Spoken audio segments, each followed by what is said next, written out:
आज हम पढ़ेंगे संयुक्त राष्ट्र। अब संयुक्त राष्ट्र क्या होता है इसके बारे में अपन जानते हैं। तो संयुक्त राष्ट्र को शॉर्ट में हम बोलते हैं यूएनओ।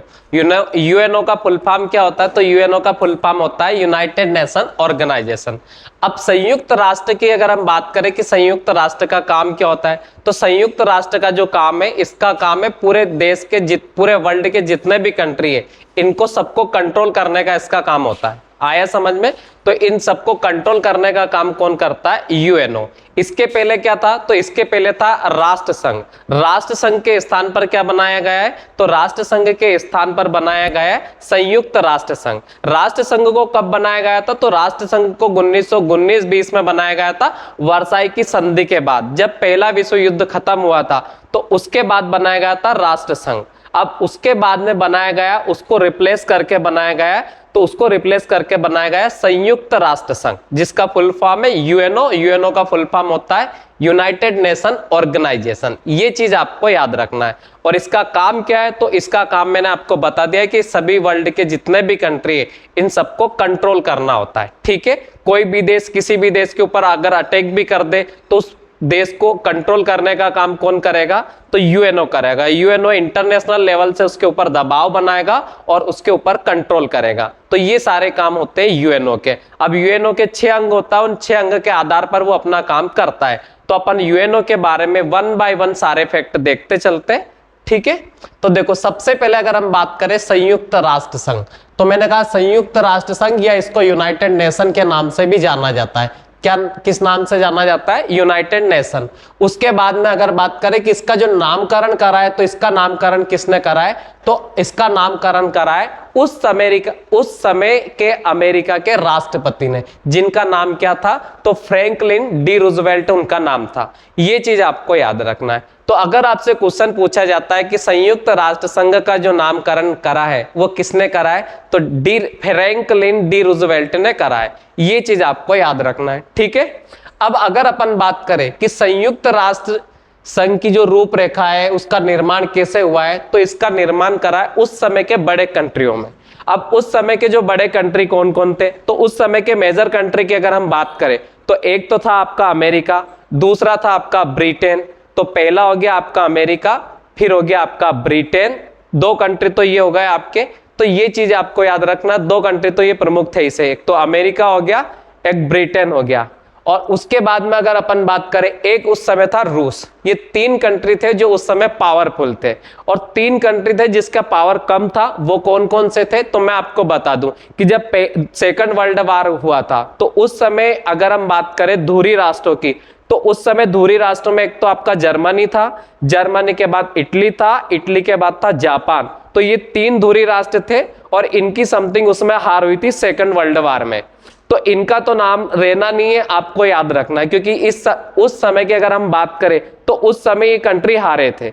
और बाकी के जो कंट्री थे जैसे अमेरिका था, रशिया था, फ्रांस था, चाइना था, ब्रिटेन था, तो ये 5 कंट्री उस समय उभर कर आए थे पावरफुल कंट्री के रूप में। और उस समय जो 3 कंट्री के मैंने बताया कि जो धुरी राष्ट्र है, ये 3 कंट्री का पावर उस समय कम हुआ था। ये चीज आपको याद रखना है। तो अगर हम बात करें कि उस समय जब संयुक्त राष्ट्र संघ का निर्माण हो रहा था, उस समय बड़े बड़े राष्ट्रों में कौन थे? तो सबसे पहले अगर अपन बात करें तो इन बड़े राष्ट्रों का एक सम्मेलन हुआ 21 अगस्त 1944 को शुरू हुआ था, वाशिंगटन में हुआ था। वाशिंगटन कहाँ आता है? तो अमेरिका में आता है। वाशिंगटन के डम्बार्टन ऑक्स भवन में हुआ था। ये चीज याद रखना है। तो वाशिंगटन के डम्बार्टन ऑक्स भवन में इसका आयोजन किया गया था, जो 7 अक्टूबर 1944 तक चला था। ये चीज याद रखना है।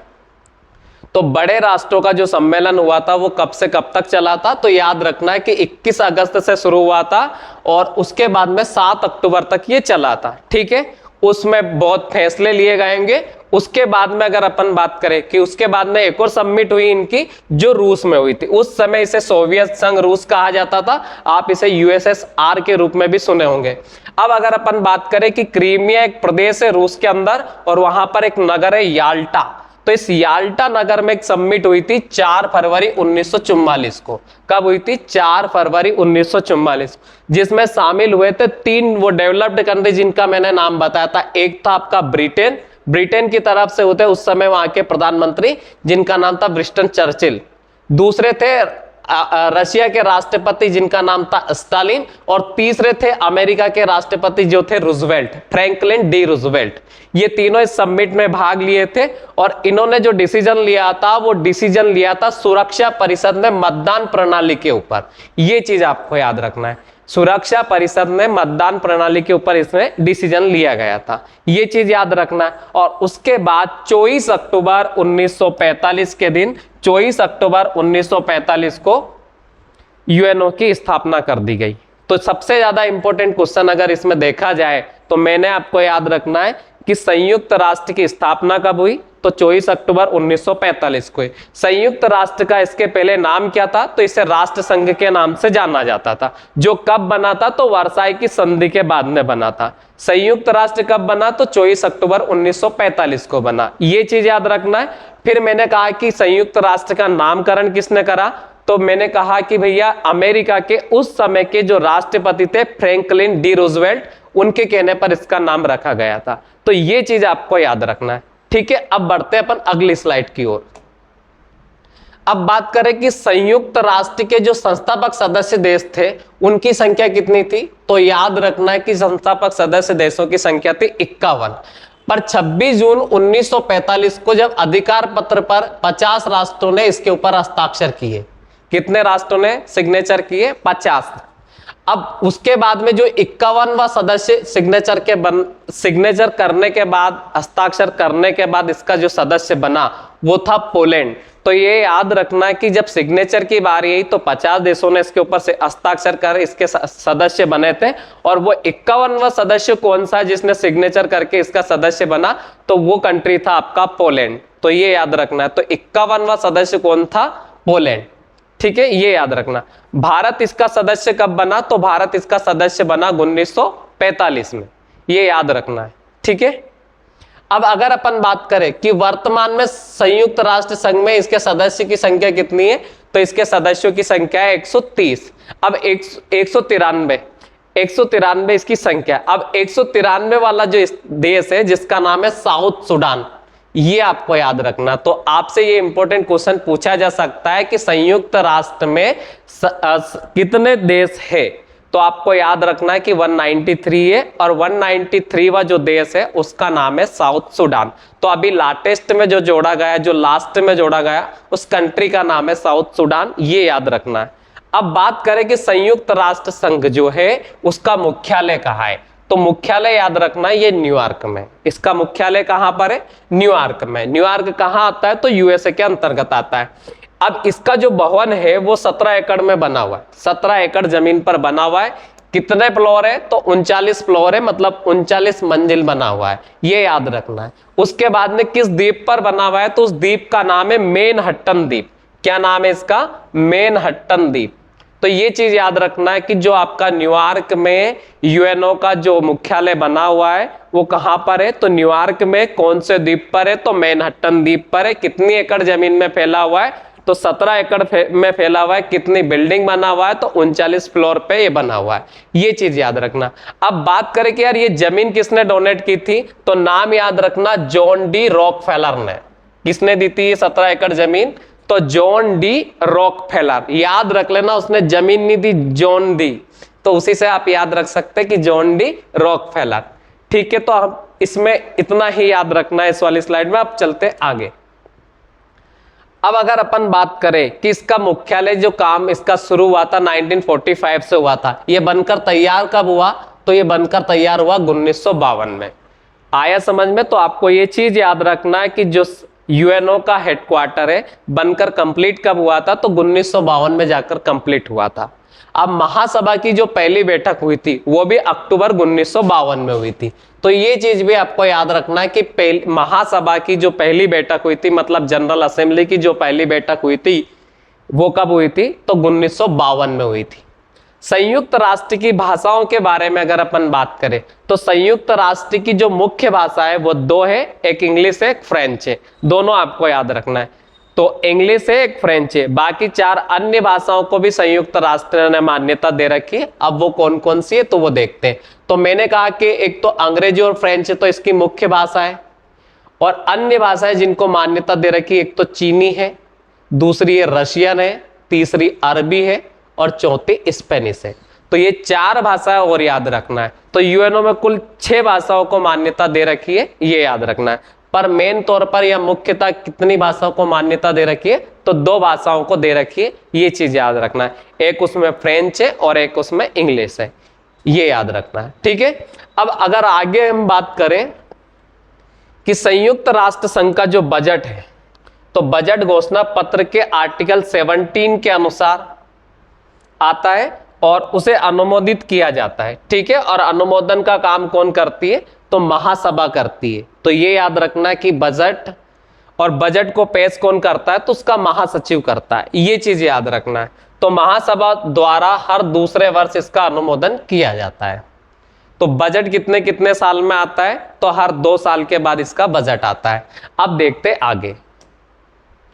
अब महासचिव के द्वारा बजट पेश किया जाता है, ये इंपॉर्टेंट क्वेश्चन है, ये आपको याद रखना है कि यूएनओ का जो बजट है वो कौन पेश करता है। जैसे भारत सरकार के बजट की बात करें तो हमारे यहाँ इसका वित्त मंत्री बजट तय करता है, और उसी प्रकार अगर हम बात करें कि यूएनओ का बजट कौन पेश करता है, तो यूएनओ का जो बजट है वो पेश करता है यूएनओ का महासचिव। अभी करंट में महासचिव कौन है, तो करंट में इसके महासचिव है एंटोनियो गुटेरेस, ये भी याद रखना। और इसके जो पहले महासचिव है वो त्रिगवाली थे, उनका नाम भी आपको याद रखना है, ठीक है। वो नॉर्वे के थे और ये कहाँ के, तो ये पुर्तगाल के, बस इतना आपको याद रखना। अब संयुक्त राष्ट्र संघ के कितने अंग है, तो संयुक्त राष्ट्र संघ के 6 अंग है। ये 6 अंग या 6 पार्ट है, इनके माध्यम से ये अपना काम करता है। इन सबसे मिलकर बनता है यूएनओ, ये चीज आपको याद रखना है। आया समझ में। जैसे हम भारत सरकार की बात करें तो भारत सरकार मंत्रालयों से मिलकर बनती है और मंत्रालयों के आधार पर वो अपना काम करवाती है। उसी प्रकार यूएनओ जो है वो 6 अंगों से मिलकर बनता है, ये उसके 6 पार्ट है। आया समझ में। तो 6 पार्ट में अपन 6 ही पार्ट को 1 बाय 1 पढ़ेंगे। सबसे पहले हम बात करते हैं कि पहला अंग इसमें क्या है, तो इसका पहला अंग है महासभा, इसे जनरल असेंबली भी बोलते हैं। दूसरा है सुरक्षा परिषद, सिक्योरिटी काउंसिल आप इसे बोल सकते हो। और तीसरा है आर्थिक एवं सामाजिक परिषद, it means economic and social council आप बोल सकते हो। और चौथा है न्यास परिषद इसे बोल सकते हैं, या ट्रस्टशिप भी इसे बोल सकते हैं। और 5वां है अंतरराष्ट्रीय न्यायालय। अंतरराष्ट्रीय न्यायालय का मतलब हो जाएगा इंटरनेशनल कोर्ट ऑफ जस्टिस। अगला है सचिवालय, अगला सचिवालय को सेक्रेटरीट भी बोल सकते हो। और ये चीज याद रखना आप लोगों को कि जो नीदरलैंड में हेग स्थित अंतरराष्ट्रीय न्यायालय का हेडक्वार्टर है। कहने का मतलब ये है कि जो 6 इसके अंग है सबका जो हेडक्वार्टर है वो आपके न्यूयॉर्क में आपको मिलेगा। पर जो अंतरराष्ट्रीय न्यायालय, ये एक्सेप्शन है इसका कि इसका एकमात्र का हेडक्वार्टर कहाँ है, तो न्यूयॉर्क में नहीं है। इसका हेडक्वार्टर आपको मिलेगा नीदरलैंड में, नीदरलैंड के हेग में मिलेगा। तो ये चीज आपको ध्यान देनी है कि वो कौन सा यूएनओ का अंग है जिसका हेडक्वार्टर न्यूयॉर्क में नहीं है, तो वो याद रखना है कि इंटरनेशनल कोर्ट है, अंतरराष्ट्रीय न्यायालय। ये चीज आपको ध्यान देना है, ठीक है। अब देखते आगे।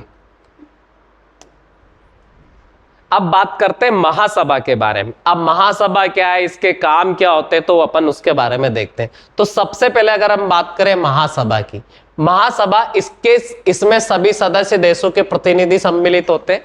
मतलब क्या है कि हर कंट्री का प्रतिनिधि महासभा में सम्मिलित होता है। जैसे हमारा कंट्री है भारत, तो भारत के भी प्रतिनिधि महासभा में बैठेंगे, कोई पाकिस्तान से भी बैठेंगे और वहां जाके ये क्या करेंगे, डिस्कस करेंगे। डिस्कस मतलब किसी भी मुद्दे पर डिस्कस कर सकते हैं। आया समझ।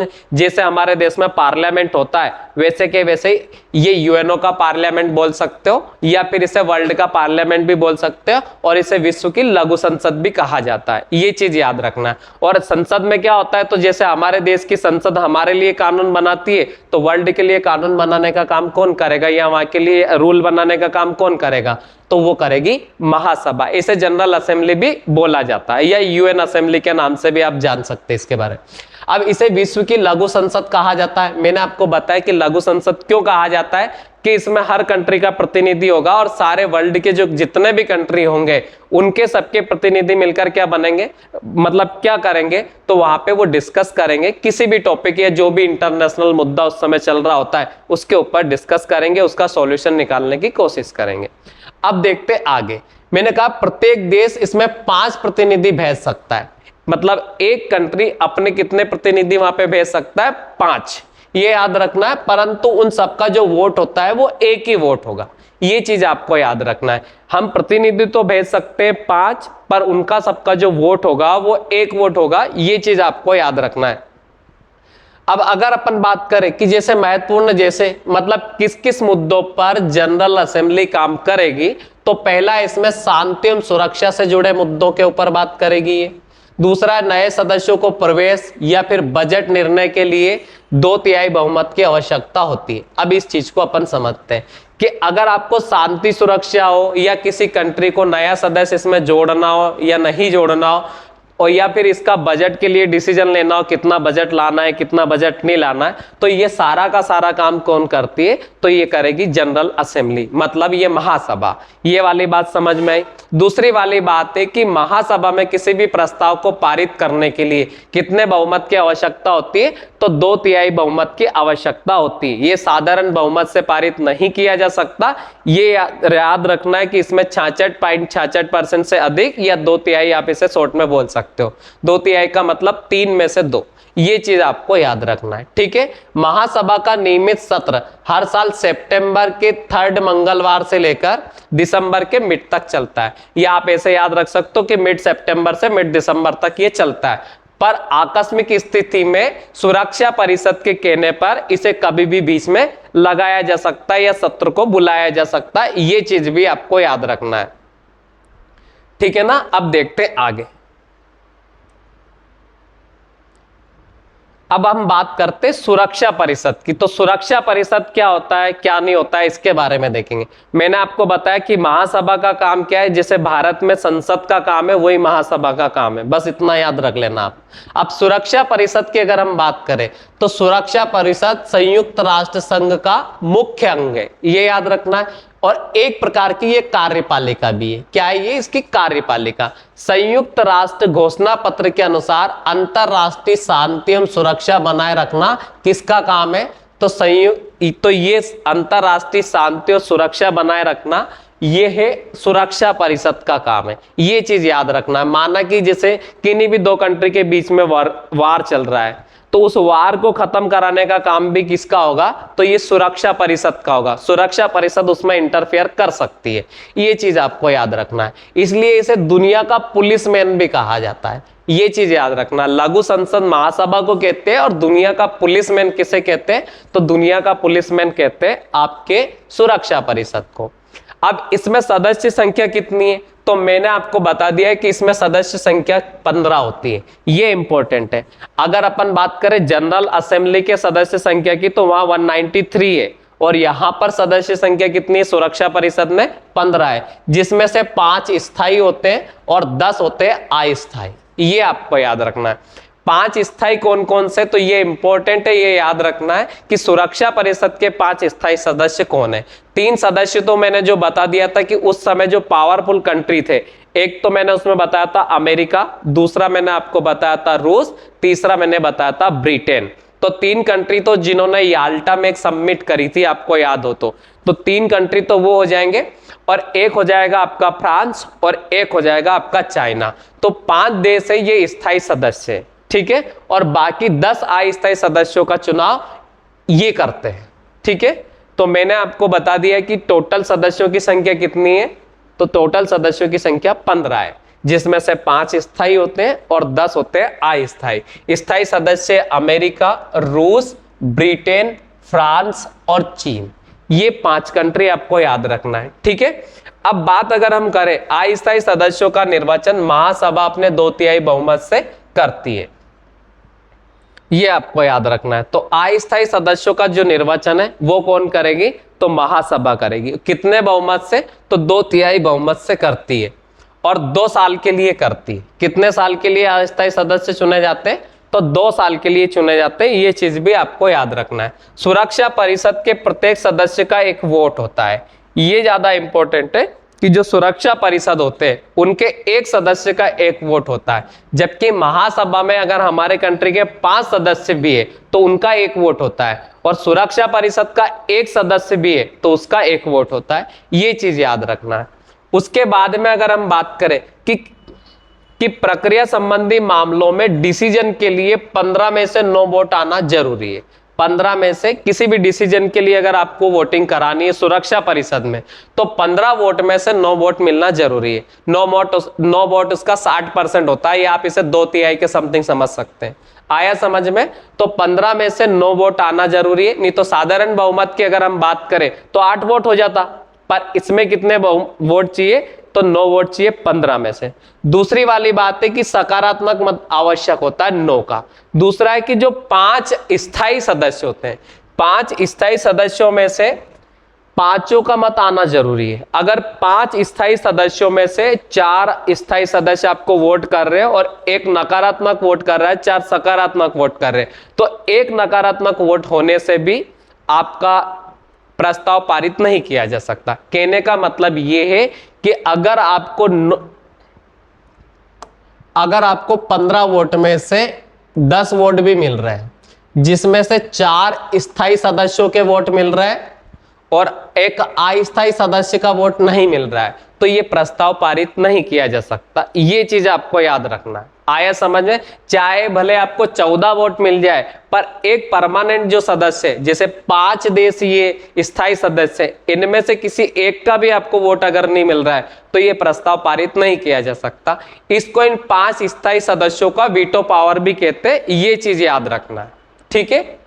तो मैंने आपको बता दिया कि 5 स्थायी सदस्यों की सहमति को महान शक्तियों की, देखो 5 जो स्थायी सदस्य, इनकी सहमति को महान शक्तियों की आम सहमति या वीटो पावर के रूप में भी इन्हें जाना जाता है, या निषेधाधिकार के रूप में भी इनको जाना जाता है। कहने का मतलब यह है कि आपको किसी भी प्रस्ताव को पारित कराने के लिए सुरक्षा परिषद के 5 ही मत मिलना अनिवार्य है, और इनके 5 मत के साथ टोटल 9 मत मिलना अनिवार्य है।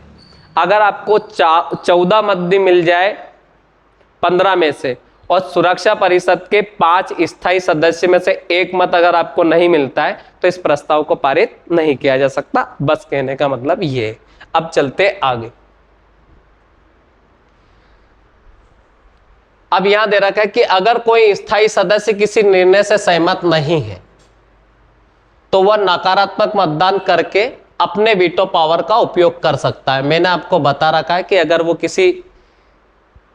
किसी डिसीजन से वो सहमत नहीं है, तो वो अपने वीटो पावर का यूज करके उस डिसीजन को वहां रुकवा सकता है, ठीक है? इस दशा में 15 में से 14 मत मिलना के बावजूद भी समर्थन वाला प्रस्ताव स्वीकृत नहीं हो सकता, ठीक है? अगर यदि कोई स्थायी सदस्य किसी निर्णय का समर्थन नहीं करता है और ना ही उसे रोकना चाहता है, तो वह मतदान प्रक्रिया के दौरान अनुपस्थित रह सकता है। कहने का मतलब एक स्थिति में अगर 5 में से 4 वोट भी मिलते हैं और वो जो 5वां स्थायी सदस्य है वो वोटिंग से बायकॉट कर लेता है, तो उस स्थिति में 5 में से 4 वोट के बावजूद भी इस प्रस्ताव को पारित किया जा सकता है। ये चीज आपको याद रखना है। पर वो बायकॉट करना चाहिए, मतलब वो चुनाव में भाग नहीं लेना चाहिए। ये चीज आपको याद रखना है, ठीक है? अब देखते आगे। ये क्वेश्चन पूछा जाता है कि सबसे ज्यादा वीटो पावर का यूज किसने किया है, तो आपको याद रखना है कि सबसे ज्यादा वीटो पावर का यूज किया है रशिया ने, ठीक है? ये चीज आपको याद रखना है, ठीक है? और ये इतना इंपॉर्टेंट नहीं है, बाकी अपन बाद में देखेंगे इसको।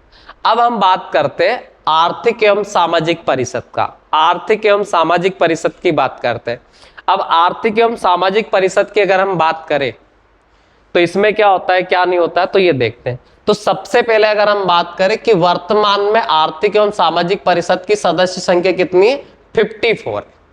अगर आपको याद रखना है तो भारत में जैसी राज्यसभा है उसके जैसा आप इसे समझ सकते हैं।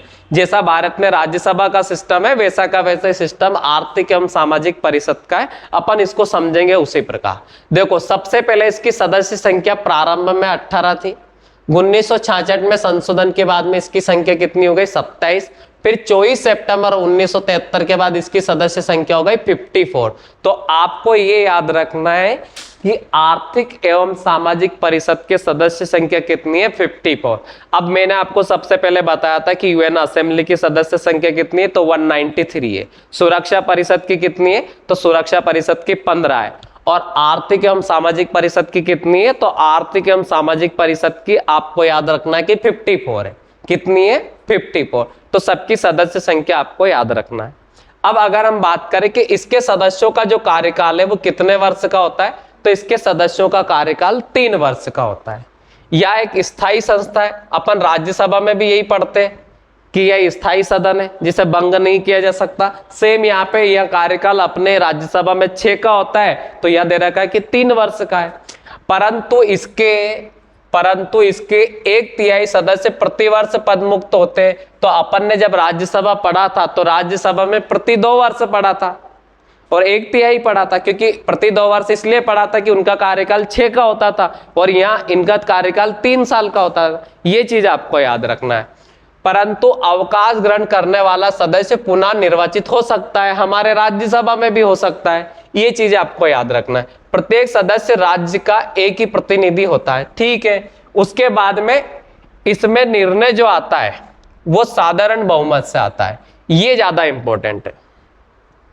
देखो मैंने क्या कहा आपको कि अगर हम बात करें जनरल असेंबली की, तो जनरल असेंबली में 2/3 बहुमत की आवश्यकता होती है। फिर बात करें सुरक्षा परिषद की, तो सुरक्षा परिषद में 15 में से 9 वोट मिलना जरूरी है और 5 स्थायी सदस्य के वोट मिलना भी जरूरी है। अब अगर हम इसकी बात करें तो इसमें केवल साधारण बहुमत की आवश्यकता होती है और साधारण बहुमत का होता है मतलब n/2+1। जितने वोट पड़ेंगे उससे आधे से एक ज्यादा। अगर मान लो 51 वोट पड़ते हैं तो 51 में से अगर आपको 26 मिल रहे हैं तो इसमें उस प्रस्ताव को या उस डिसीजन को पास किया जा सकता है। ये चीज आपको याद रखना है। तो तीनों में बहुमत लाने का अलग अलग तरीका है, ये चीज आपको ध्यान देना है। आया समझ में? अब बात करते हैं कि आर्थिक एवं सामाजिक परिषद की बैठकें वर्ष में 2 बार होती है। जनरली कितनी बार होती है? 2 बार।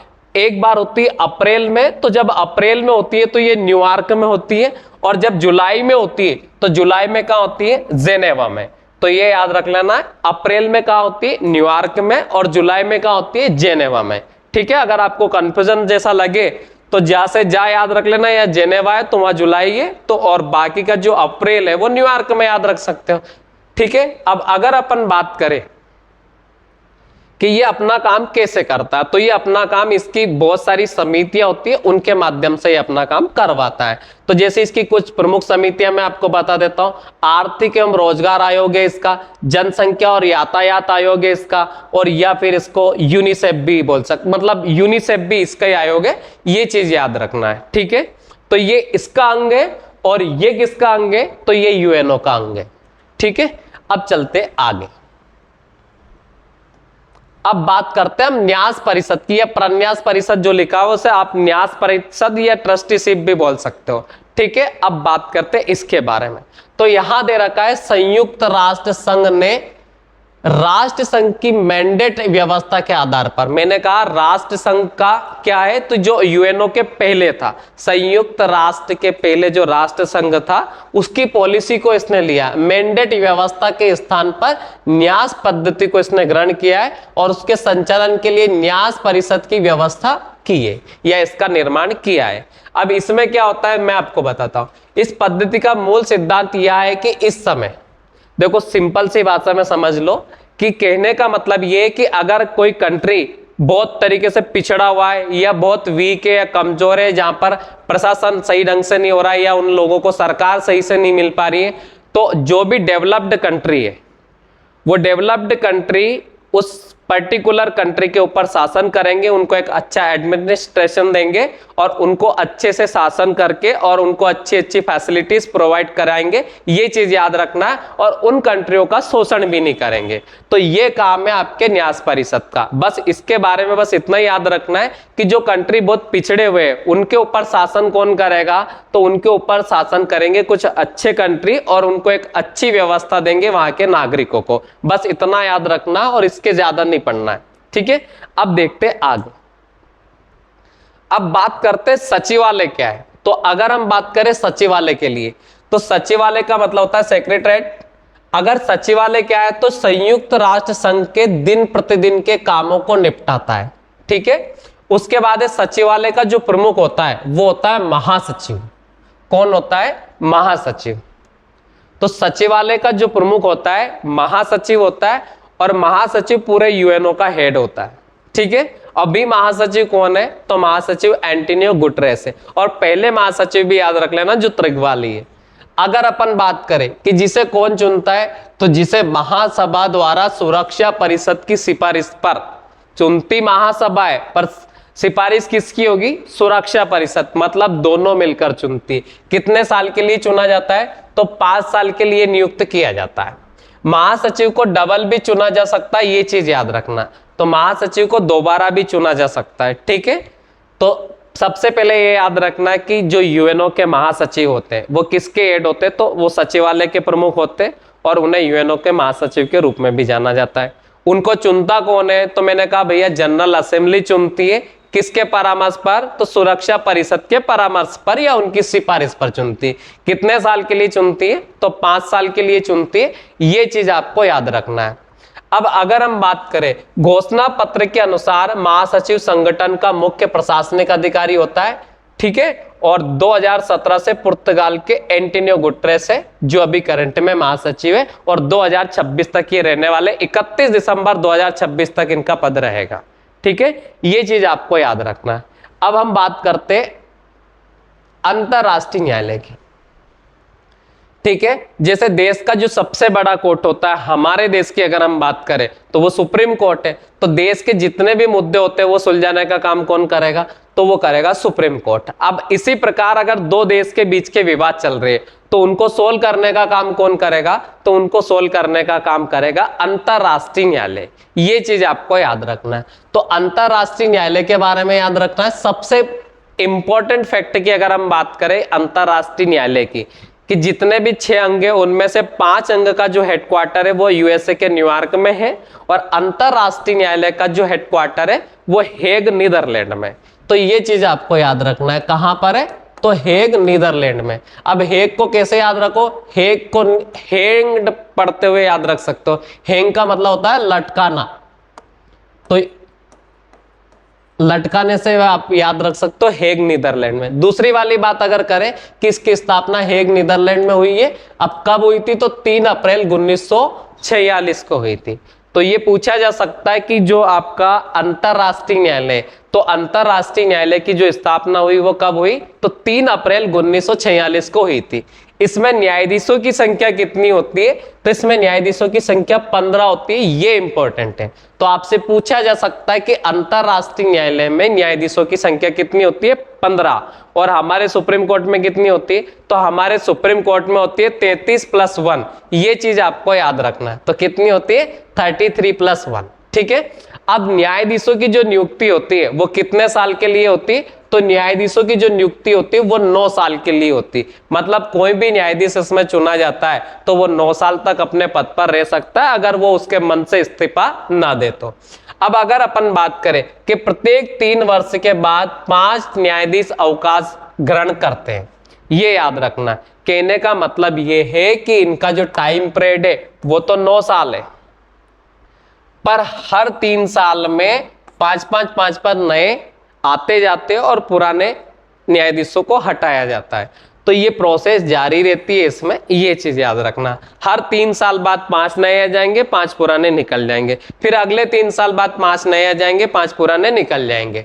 तो इसलिए 15 सदस्य इसकी संख्या है, और हर 3 साल में 5 सदस्य नए आते हैं, 5 पुराने को हटा दिया जाता है, ठीक है। ये चीज याद रखना है। अब आगे देखते हैं इसके। न्यायाधीश अपने में से ही एक अध्यक्ष और एक उपाध्यक्ष चुनते हैं, ये चीज याद रखना है कि जो न्यायाधीश है उनमें से एक अध्यक्ष और एक उपाध्यक्ष चुन लेते हैं। 15 में से ही एक अध्यक्ष चुना जाता है, एक उपाध्यक्ष चुना जाता है। अब अगर अपन बात करें कि इसकी लैंग्वेज कौन कौन सी है, तो अंतरराष्ट्रीय न्यायालय की 2 मुख्य भाषाएं, एक तो फ्रेंच है, एक इंग्लिश है। जो यूएनओ की है वही इसी की है, ठीक है। तो इसकी जो मुख्य भाषा है एक इंग्लिश है और दूसरी क्या है, फ्रेंच है। अंतरराष्ट्रीय न्यायालय में अगर भारतीय न्यायाधीशों का कार्यकाल देखे तो सबसे पहले याद रखना है बेनेगल रामाराव। तो भारत के पहले जो न्यायाधीश इसमें चुने गए थे वो बेनेगल रामाराव थे। दूसरे थे Nagendra Singh. Nagendra Singh very very important है, ये याद रखना है, क्योंकि नागेंद्र सिंह वो न्यायाधीश है जो इसके अध्यक्ष भी रहे और उपाध्यक्ष भी रहे। तो अध्यक्ष के रूप में इनका कार्यकाल ये वाला है 1976 से 1979, मतलब ये उपाध्यक्ष के रूप में इनका कार्यकाल है, और अध्यक्ष के रूप में रहे वो 85 से लेकर 88 के बीच में। तो ये Nagendra Singh very very important है कि अंतरराष्ट्रीय न्यायालय में वो कौन है भारत के न्यायाधीश जो इसके अध्यक्ष भी रहे और उपाध्यक्ष भी रहे, तो उनका नाम है नागेंद्र सिंह। और ये रहे दलबीर भंडारी भी रहे, रघुनंदन पाठक भी रहे। तो ये चीज आपको याद रखना। तो ये था यूनाइटेड नेशन के जितने भी 6 अंग थे उनके बारे में पूरी इंफॉर्मेशन। धन्यवाद।